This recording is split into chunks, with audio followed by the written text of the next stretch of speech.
Good evening, ladies and gentlemen. Welcome to the regular scheduled meeting of Planning and Zoning. Let the record indicate that agenda has been duly posted and that a quorum is present. And I have not received any citizens' communication. Alex, have you? No, sir. Okay, so item number 2, we will skip over. And at this time, since we've had such a long meeting so far, we're going to go into executive session as allowed in Texas Government Code 551.071 for private consultation with attorney concerning an agenda item. That is at 6:31.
request that when I ask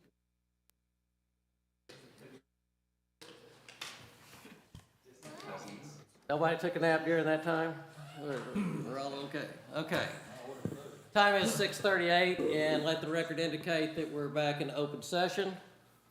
And at this time, we will move on to consent agenda, items A through D. Is there any item that anybody wants to pull off for individual consideration?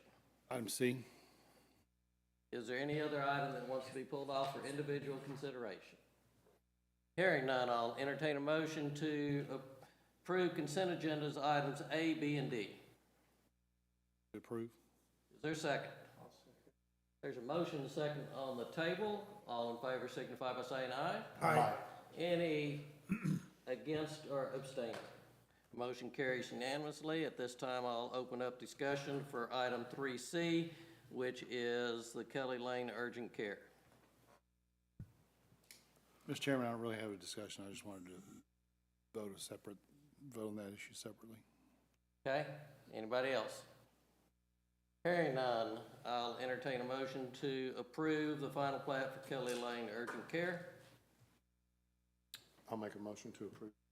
Is there a second? Second. There's a motion, a second on the floor. All in favor signify by saying aye. Aye. Opposed or abstain? Opposed or abstain? Abstain. Abstain, okay, the vote is 4-0-1.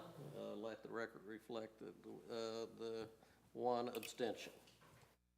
At this time, we will move on to regular agenda and act on preliminary plat of Treasure Island Phase 1, which is 53.8 acres, located in our ETJ, Blythe Road off of Fielder Road.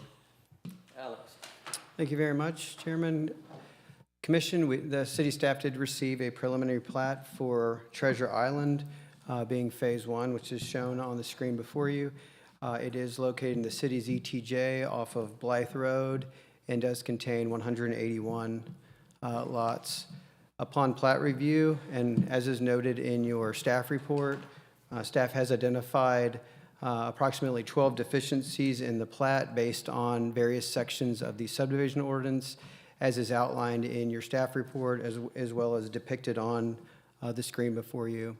With that, staff is recommending a disapproval of the preliminary plat based on the items listed before you. I'd gladly answer any questions you may have of staff at this time related to any of these items.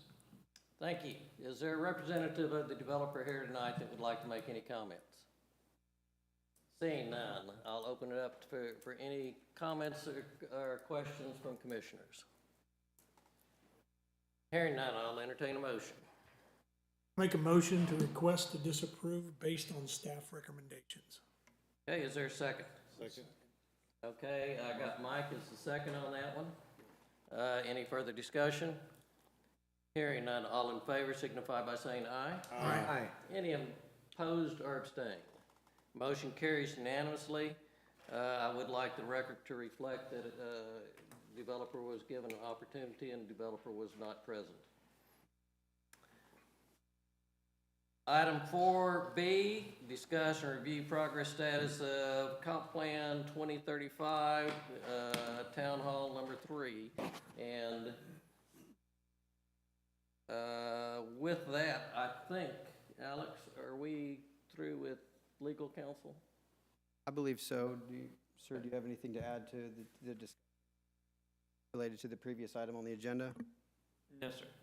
Okay, thank you for being here. Alex, turn it over to you. Yes, sir. Thank you very much. If you don't mind, I may just sit here and as an opportunity to take some notes. I wanted to, it had initially been communicated to the commission that you would receive an update to the comprehensive plan from the comprehensive plan consulting team. Unfortunately, we're still working on that. There's numerous sections that have yet to be received by staff and reviewed, and therefore we're not able to present those to you this evening. So I did want to share an updated timeline. Thank you for being here. Actually, thank you very much, sir. Related to the comprehensive plan update process, and just give you an update where we were with where we are. We have received numerous sections of the plan from our consultants. Those are listed here before you, and we are pending a few other sections. We are pushing to get the compiled, updated 90% comprehensive plan draft into your hands prior to the February 21st Planning and Zoning Commission meeting, the regular meeting, so that you may have adequate time to review those before. April 21st? That's what I said, sir, April 21st.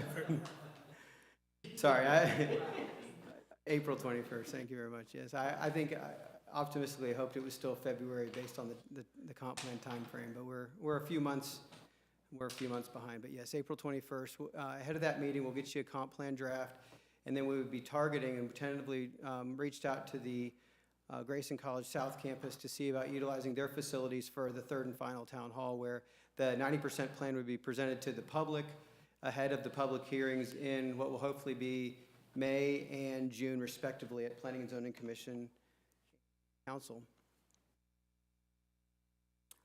With that in mind, at the previous Planning and Zoning Commission meeting, the chairman, as well as the commission, had requested that staff sort of preemptively, in anticipation of adoption of a plan, and knowing that the plan is going to have implementation steps that include updating some of the overlay districts and corridor standards of the city's rules and regulations, that we begin to, on a regular basis, have open discussion about some of those elements. And so I have a few brief slides prepared this evening, which I'll go through, but really what I did intend to do is share a little bit of information, but I've also additionally emailed to the commission separately an outline of what the current overlay standards are and current regulations are in the downtown and as well as along corridors. And so essentially just want to share a few brief slides and then open it up for discussion based on that outline that was provided, so that I could begin to assemble information and feedback that we can be working on the background concurrently while the comprehensive plan is still being finalized, so that when we do get to adoption, we're able to hit the ground running with some regulatory implementation steps. I'll take a breath right there, and I don't know if Dr. Spies or anyone else wants to add some clarification or some context to this, but I did want to tee this up in a way that is productive and informational. I asked Alex that we start with downtown and work our way out. Since our last meeting, we have run into a potential glitch on our downtown historic district, that there is a new law put in place in 2019 that would restrict a new ordinance, and old ordinances are grandfathered. And Alex, did you get any clarification from our attorneys? As we understand it, if we modify our current downtown ordinance, then it's like a new ordinance, and we would not be able to enforce things like the frontage and things like that. Is that? Yes, and Jeremy. I dismissed him 5 minutes early. I'm sure he appreciates it, and he and I did have a discussion about it earlier today, and I think I can sort of sufficiently relay a general message. But again, this is sort of introductory. We will have to, he would defer to the town's general, or the city's general counsel. So the information he would be able to provide is still somewhat general, but you've essentially hit the bullseye. Basically, in 2019, the legislation did change that did, from that point forward, prohibit cities from being able to regulate building materials and design and aesthetic components in a downtown district. But any historic district regulations that were in place prior to 2019 are sort of grandfathered or vested in. And so in other cities that he's worked in, what they've done to address it is sort of basically leave whatever regulations were in place prior to 2019 alone, don't touch them, and leave them so applicable and enforceable. And then you'd reach out and you would just create sort of secondary, a secondary, this is my term, not his, but a secondary historic district ring or sub-area that could encapsulate some of the same regulations. You still wouldn't have certain authorities like regulation of building materials and building design, but you could, introduce other development standards like landscaping or building orientation, setbacks, things of that nature that would still help it become compatible with the historic district that was in place. And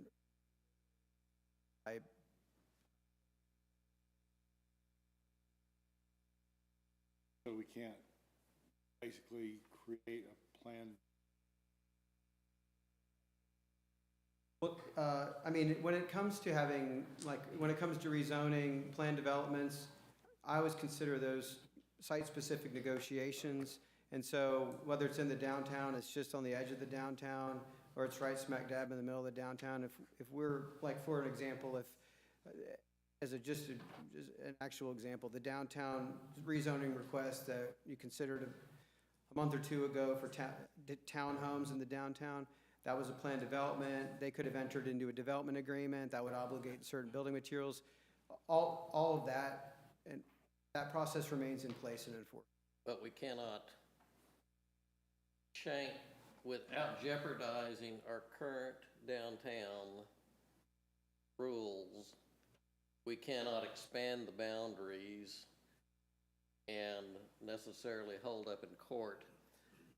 So my thought along that line was that our overlay districts, that we can incorporate that area around downtown that we want to be part of downtown into our historic area rules for like Highway 5, incorporate that into the same area and as right regulations for our commercial and residential that would, we're going to be more limited than before, but we can still put some things in place for that overlay district, as I understand it. And I think we could write them to where that it would have to go through our, what's the committee? Architectural review panel. Architectural review panel that would still accomplish the same. Say you can't, but then you say you can't. Yeah. So to elaborate, the two areas in red, the upper right's the original town residential overlay district. And that more or less governs certain standards In the white related. box? The upper right hand that is more or less geared toward residential development. It has, the red box in the middle of the town core there, that's the current historic overlay district. So put it another way, we should probably leave, well, it's going to be challenging with the residential because if we change any standard within it, then we So is there current in that?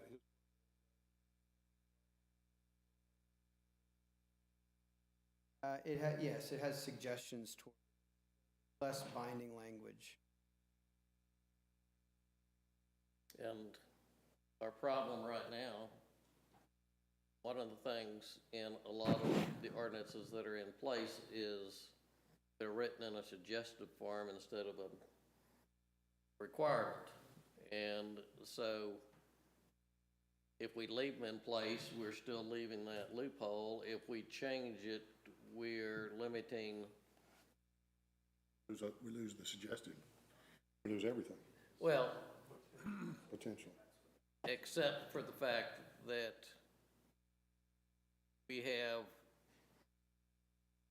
I think on all of these areas, what we're gonna try to steer things to is a PD.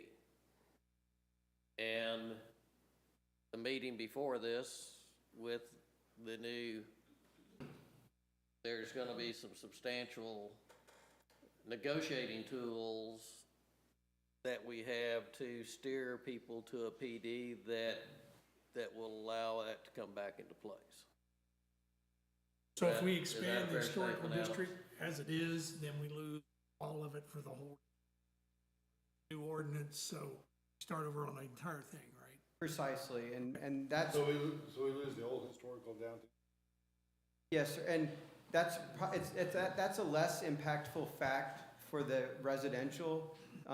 The good news is that the historic overlay district that you're seeing here bound by Van Alstyne Parkway, north, between Fulton and Marshall and over Waco to the railroad, we can leave that, that includes the ARP, includes architectural standards, we can leave that intact and not touch it, and then thus not lose any regulatory authority over it.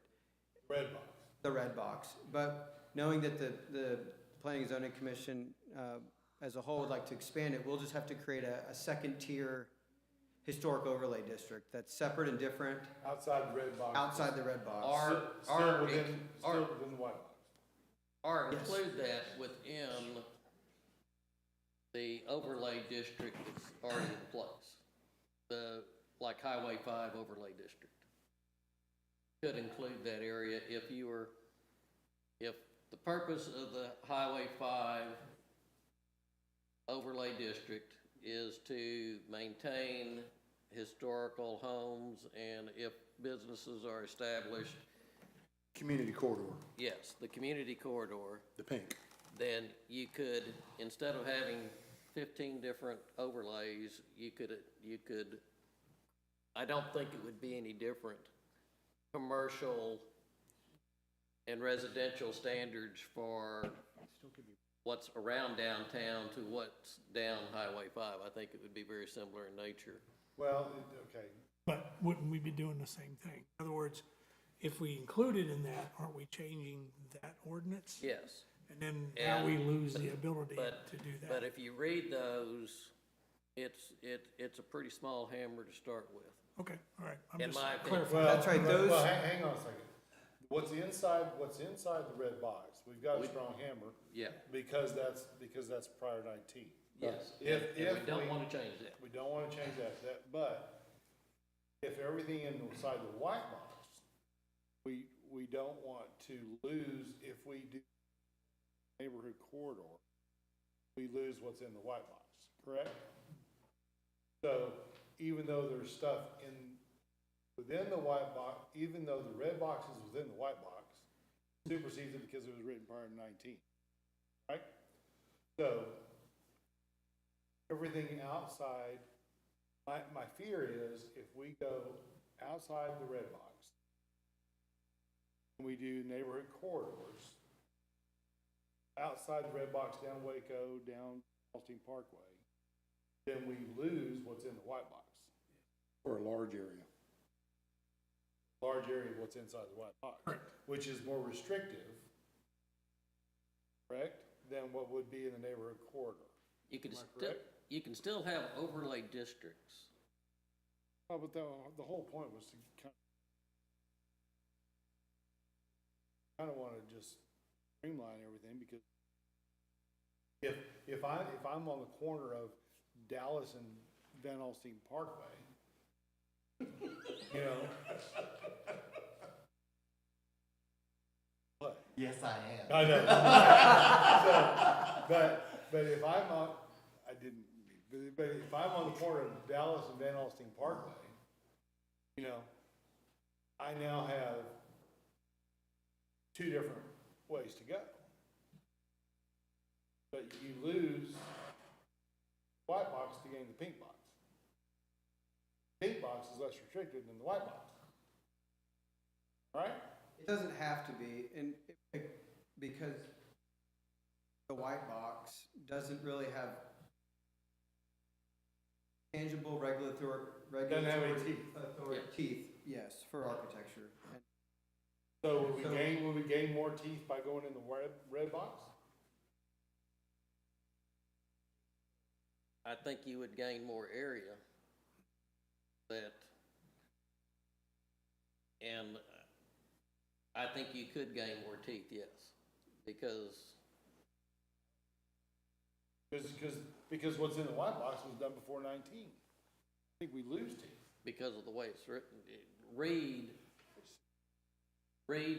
the language in the current overlay district. And I think if you read, and I wish we had a copy of that in front of us. If you read the language in the current, What's in the white box? what's in the white box is very, It's not being followed anyway. yeah. There you go. That's because it is suggested in nature So- the way it's written. So I've got a question. And I guess this is more for Alex. If, obviously, I think everybody is in agreement that we don't want to touch the current short downtown Right. overlay, because we don't want to lose what we've got there.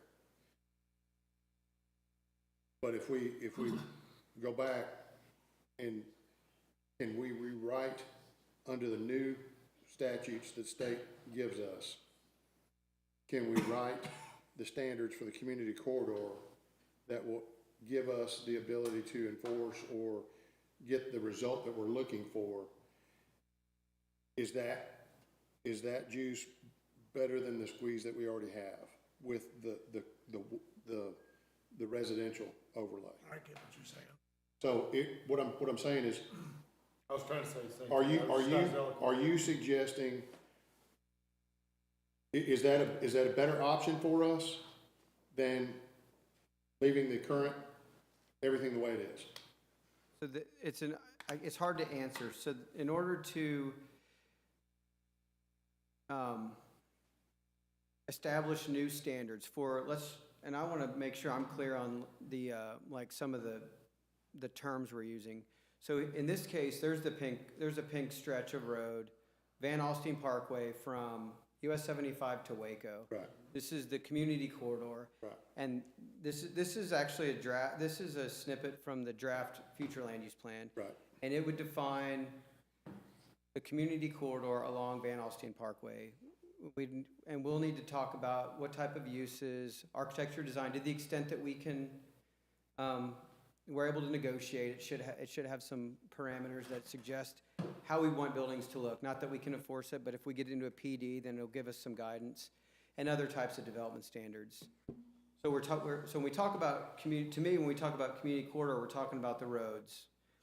Now, to your point, when we talk about sort of letting go of the old residential white box district and then making an effort to reestablish standards outside the historical area, can we get more out of it than we have now? And the answer is going to be to get there, it's going to take effort, which we'd want to make. We need to notify every property owner within that area, hold public hearings, and truly legitimately, individually give everyone an opportunity to hear and speak and have influence and input on what those new standards are. But at the end of the day, that has the potential to get us more meaningful regulations than the white box offers. Okay. So from a staff standpoint, what tools can we give you? What direction would give the city staff the ability to accomplish what council and P&Z are trying to accomplish? I mean, you know what we've been talking about. So what suggestion would you give us from city staff? What direction would you like to see us go? So the comprehensive planning process has been informative. What we would be looking for is feedback, direction, and vision. And so we've had the survey that we did for the comprehensive plan, the input we've received. We've provided this that shows kind of some ideas for residential incentive programs, other types of land use regulations like prohibiting certain storage. And or, vehicular repair, to those types of uses. Really just assembling all the feedback and information we have from the public, from the comprehensive plan process, from the Planning and Zoning Commission, so we can piece together regulations that we can take through the political process. One of the big points in what we were sent was on existing properties, it's very, very difficult to enforce stuff when it's been that way for the last 40 years. And I understand. And the answer that we're given in here, in that a lot of cities have gone to, is incentive programs. Sure. And so, and I don't know if y'all pressed the hyperlink that was in what was sent to us, but it gave an example of a city, and I don't know where the money comes from. It might come from some of the fees that we've, that are being approved, but, right now in the old section of town, I'm sure everybody would like, except for the people that live in it, would like to see the motorhomes go away and new homes built on those properties and things like that. And you're not going to do that by regulating that they have to go away. Sure. You're gonna have to do that by, it's like we've done on our sign ordinance. It's through attrition. Well, on our sign ordinance, the city has actually negotiated some of those signs to come down. Sure. And, Well, it had to be done by TIS. and, well, I see what you're saying, though. But- Sure. You can negotiate you with can, those people you can negotiate with those through people an incentive to program for them to do that. try to, you can either fine them to death, or you can negotiate with incentives, or a mixture therein. And so, I think we've got everybody agrees that we want to leave the red box alone. And I think the direction to city staff is to write, we don't need 5 different overlays. I think 75 overlay needs to be separate than everything else. Yeah. Okay, and I think we can have an overlay district that includes 121, Highway 5, and the blocks around the historic district that we want to include. And that they're written generically enough, and it has commercial elements, it has residential element to it, that they're writing generic enough that we have, it's not going to be hammer regulations in place, but it gives a direction of what we're wanting, and if you want it approved and write it such that most of it has to go through PDs. PDs are where we get our teeth. Sure. I agree. Is there any feedback on that? Well, but it says in community, it says community quarters, it says architecture. Can't limit materials, how do we have architecture and design? Through the plan development. You can still, yeah, Well, but you can't require somebody to come in with. No, but the incentives for them to do that would be that you write it in such a way that the incentives, it's an advantage for them to go with a PD, which gives the city the tool to negotiate before it ever comes before us or city council. Okay. That way, it gives the staff more tools in their toolbox. Let's take a case in point. There's a small frame house on 121 right now, it's for sale, carport on it. Right. Okay, it's for sale. They wanna buy that house. Okay, if it falls underneath whatever we're doing. Okay, say I wanna enclose that and make it a garage. Say I can't do it. Well, right now, nothing. yes, But sir. if we put this in, what is in place to do? Well, it depends on how it's written. What I'm saying, if we can't limit materials and we can't limit. That's not limiting materials, that's a. That's a structural change. Structural change. You can still have, We can't tell them that they have to put brick or hardy board on it, but they could still enclose that carport. Or not enclose the carport, however it's written. they could have, yeah, we could write a regulation restricting what they could do. Carports or whatever. Yes. That though, and like, if we're saying, see, this is where I'm lost. If we're saying we can't expand the historical district because we can't tell them what to do, and then we can do this community quarter and tell Yeah, them but what to do. but the historical district, right now, the way it's written, says that the buildings have to look a certain way. They have to be painted a certain color. They have to go in front of the Architectural Review Committee. It's very stringent. Outside of that current red box square, it's not restrictive like that.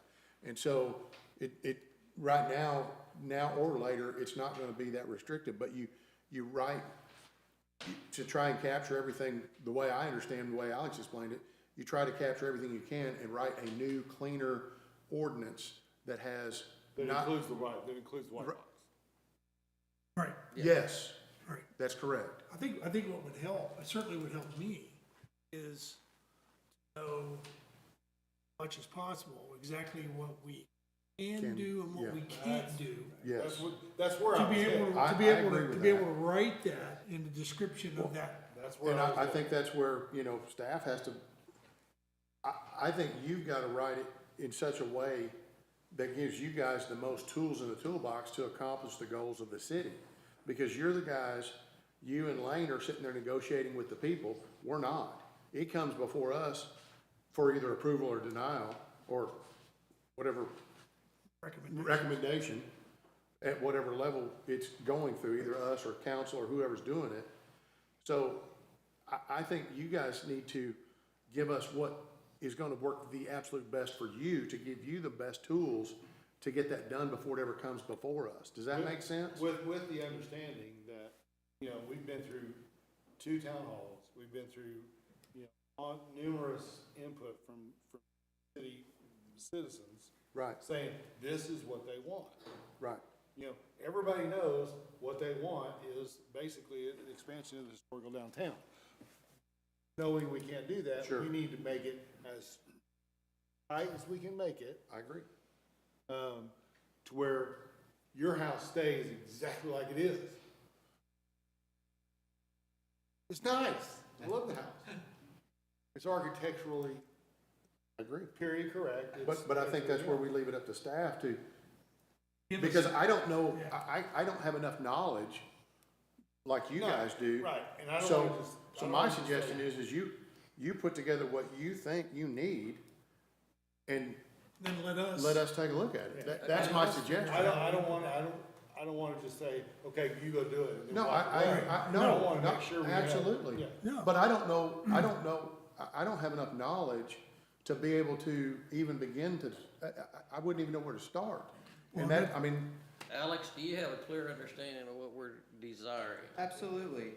Okay? No, And with that, do you feel comfortable in bringing us a starting point of an ordinance that, and with examples and stuff like that, and combine as many of the overlays as we can, but if you need if there's a particular reason that this part needs to be separated, we're interested in 121 east and west, we're interested in Highway 5 south, and we're interested in the block or 2 around the old historic district that we wanted to expand to. wanted to expand to. And if those can all be combined into one, that's fine. If there's a reason that one needs to be separated out, that's fine too. I do want to, Basically, everything outside the red box, to include what's inside the white box, and I-5 and corridors. That Yes. makes it simple. yes. And I do want to say that when this draft first came out and Alex sent it to me and asked me for my input, one of the things I didn't want to do, and we had discussed, I think, as commission, is 121 East, on the north side, it had it shown is that it will all stay residential. That property is going to be, at some point, it's fastly approaching a point that it is too expensive of a property to keep that, and so we need to write it in a generic fashion that we're open for that to be changed. But once again, that would probably be a change through a PD. Right. Well, And, but at the same time, in the ordinance, And just, in the ordinance, you can write in. Yes. If it Yes. goes to commercial, it needs to fall under and as it changes, and that gives the ability to acquire right of way for the expansion of the roadway. but we want to have these corridors written for Yes. commercial and I residential. agree. That's what I'm saying, yeah. Okay, Alex, is there any clarification you need to go further with our directions to you? Can I try to restate what I'm hearing? Please. Absolutely. So, first and foremost, we're anticipating the comprehensive plan being adopted, but it's not adopted yet. And of course, this map here shows current, of course, that pink is the so, and we've had numerous zoning cases for zoning requests on Waco and Van Alstyne Parkway. They were gonna go from a residential to a non-residential use, and they were denied, due to surrounding citizen and resident input. Certainly sensitive to that, impacts on surrounding neighbors, grandfathering folks, and property rights. Those things I'm very aware of and sensitive to. This future land use plan map document sets a vision. It's not regulatory, but it says that, let's just, speaking about Van Alstyne Parkway, we think that, does the comprehensive plan say that we think that houses on either side of Van Alstyne Parkway need to be converted into offices over time, or should they stay residential? Right now, the draft, we have input from the public that suggests both. And so the current draft of the comprehensive plan sort of suggests both. It leaves flexibility, because there's not really a consensus vision, but at least it contemplates the idea of both. So there's that. Now, I like the idea of consolidating and cleaning up the overlay districts, everything outside the box becoming sort of a clean, consistent overlay that Old Thor and maybe even to some extent the white box, and it sort of consolidates it into sort of, I don't know that it can encompass that whole white area, because that's just a lot of property. Right. It may be more like your expansion area of the core area and then fine along the road. So then, in that case, I can come up with standards, landscape standards, sign standards, things like that, with embedded opportunities for specific use permits so that neighbors get an opportunity.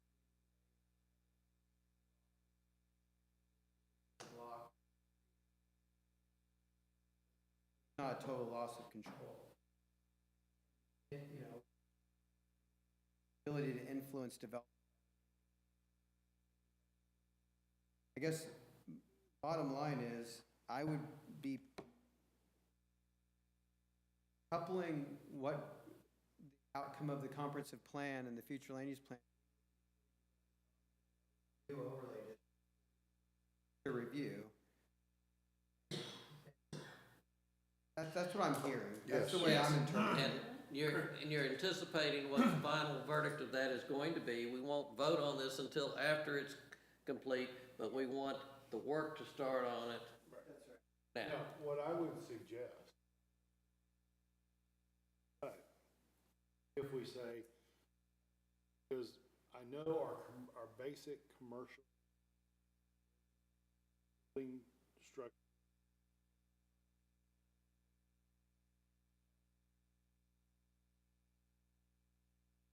can we change that?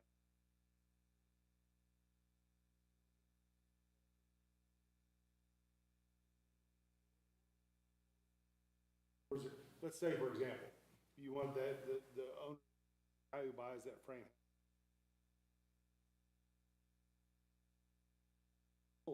Whatever. Right now, in our commercial structure, pretty contemporary. Fine. Is there a way in the ordinance that we could make it? Then you're getting into, You can still write it to match surrounding properties, correct? Yeah, and let me take it one step at a time. well, If then that, it'd be a white frame office. And? I'll say this, if, let's just say it was a substandard structure and somebody wanted to demo it and rebuild a house, and the house is fine. A lot easier, we have incentive programs, you can waive impact fees, you can, property tax abatement, you have a little bit more liberty on resident side to introduce incentive reconstruction of residential structures. So I just want to put the incentive idea out there. Mhm. But to your point on the commercial side, again, the roadway impact fees become a negotiation point.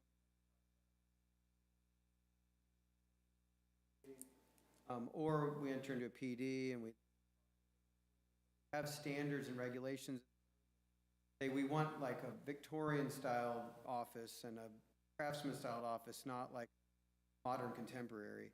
So while we can't regulate it, at least we have guidance so that if we, when we get into negotiation, we have a directive to do so. That's what I want, if, include that in the ordinance. Then that's what I wanna do. Especially in the,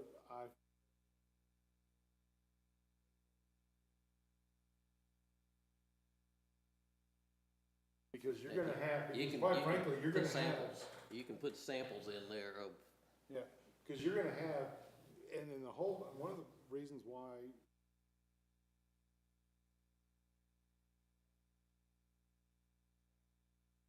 red box is because more and more of the area on Dallas, Fulton, you know, area around the red box, a lot of that is going to go commercial. Gonna be, you're gonna expanded shops, you're gonna have expanded, sure that we don't have a big modern pink and purple store next to them. You know what I'm saying? I mean, there's gotta be some kind of transition. So, that's my contention. I think we have given Alex Is it fair? enough to chew on. And right now, Brain tumor. right now, I would concentrate on, let's get the spider put together. Let's put the outer and the legs coming off of it, and let's get that established and get some examples of that and have that, Much teeth as possible. hopefully at the next meeting, and we'll go from there. Yeah, and a couple, just the grant that the city received also includes funding for the rezoning. So we do have sub-consultants to help with. Very good. So we have the resources. I would say that my goal is to make sure that city staff, you, and your predecessors down the road have as many tools to be able to accomplish what we need, because by the time it gets in front of us, it's too late. The negotiations are done, we're either yes or no. And so I think that that's where your expertise in planning is gonna help give us the ability to give you the tools you need. But let's get the consultants, put a fire under them. If we have to wait for this stuff to get written, as long as we've waited for the master plan, It's worth the time it's, to get it right. well, And there's certain deadlines in the grant that reach in November. So the zoning effort is, it can't delay. Okay. With that, does city staff have anything else you'd like to convey to us tonight? No, the only other thing would be in, kind of to kind of add to the conversation we just had, and also then to comment on some of the outcomes of the joint meeting we had last week. There was discussion about a subcommittee formulated to discuss certain land use density development patterns. Extent that this overlay district could utilize this. I don't know what that subcommittee looks like. Recollect it being mentioned with the city council. Similar group.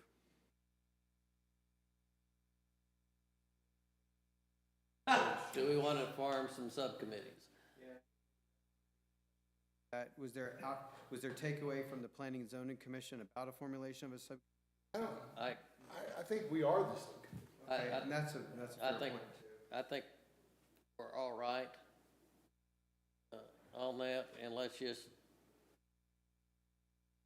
have a significant update on this at our next meeting if possible. Yes, sir. And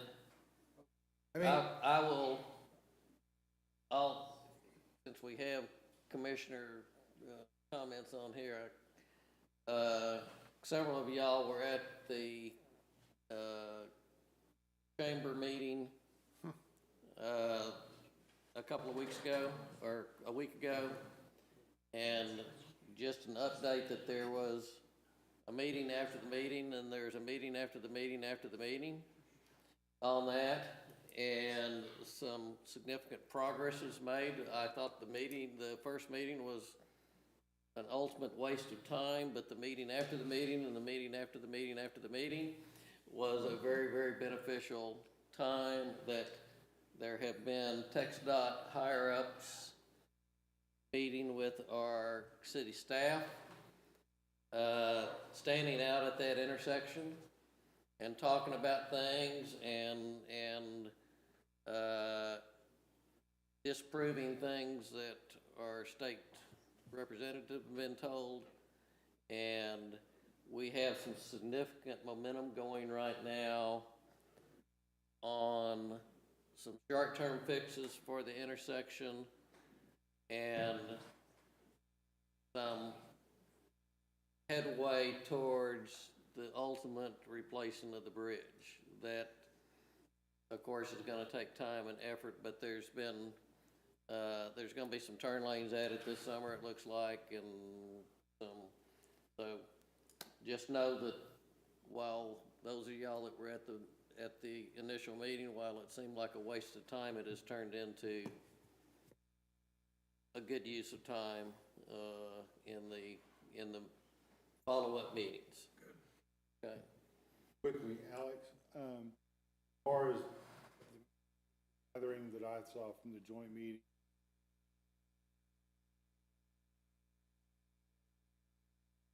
I don't ever have problems with developers coming to P and Z and present. Or I don't see why we would. Well, I don't know why. I I don't know why we would need a subcommittee or committee. we don't, and I think the subcommittee would be city council, a couple from city council, a couple of this and I think we need to take direction from city council on whether they want a subcommittee for that particular thing, and how we want to go about the TERS and the PIDs and things like that. And so if city council would like a subcommittee to come up with a recommendation that includes us, we would love to be included on that, and we could put a couple of members. It would be 2 city council members, city staff, and probably 2 from P and Z. Just to determine bids and TERS and, Whether, you know what I mean? what is going to be our Policy? operating procedure towards those? What do we want, what do we don't want? What's PID worthy, what's not PID worthy? What's PID TERS worthy? MMDs. Yes, and so, but in the past, which by ordinance, we have nothing to do with PIDs and MMDs and all of those. But I think the city council right now would not mind us having a little bit of a role in that and at least getting our input, and if they do, I might be sending out an email saying who would like to be on this. My guess is I'd have 7 hands go up that would like to be on that. So if, I would like to know if city council would like a subcommittee to work on that, and if so, let me know and we will get a couple of committee assignments to that. Anything else for the good of the cause tonight? Just a reminder, Monday, March 23rd, popping out ceremony. Oh, I didn't know that. What time is that? That's from 10 a.m. to 2 p.m. Oh, I didn't see that. It's a come and go, but my understanding there's barbecue there.